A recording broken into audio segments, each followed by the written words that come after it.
हमारा आज का प्रश्न है 1 का घन जमा 2 का घन जमा 3 का घन जमा 4 का घन।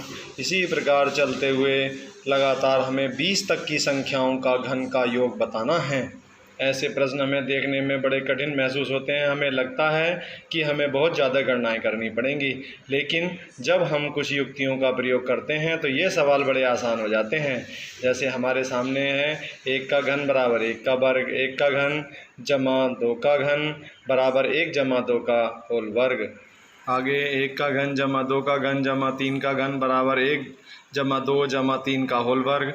1 का घन जमा 2 का घन जमा 3 का घन जमा 4 का घन बराबर 1 जमा 2 जमा 3 जमा 4 का होल वर्ग। जब हम इस सीरीज को हल करते हैं तो हमें मिलता है 1 बराबर 1, 1 जमा 8 बराबर 3 का वर्ग, 1 जमा 8 जमा 27 बराबर 6 का वर्ग, 1 जमा 8 जमा 27 जमा 64 बराबर 10 का वर्ग। जब हम इसे और हल करते हैं तो हमें मिलता है 1 बराबर 1, 9 बराबर 9, 36 बराबर 36, 100 बराबर 100। यानी कि ये एक सीक्वेंस, यानी इसका प्रयोग हम आगे बढ़ाकर सीरीज को कर सकते हैं।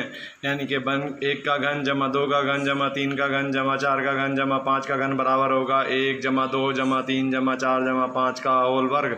इसी तरह से जब हम इसे आगे बढ़ाते जाएंगे तो ये आगे बढ़ता जाएगा।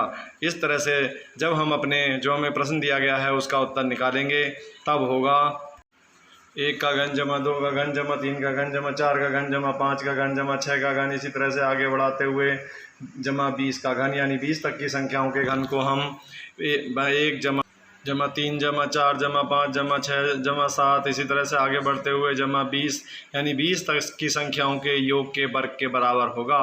जब हमने 20 तक की संख्याओं का योग किया तो हमें 210 मिला, तो यानी 210 का वर्ग निकालेंगे। हमें पता है 21 का वर्ग 441 होता है। इसमें 2 जीरो और आगे लगा देंगे तो 44,100 हुआ। यानी 1 से लेकर 20 तक की संख्याओं के घनों का योग 44,100 होगा।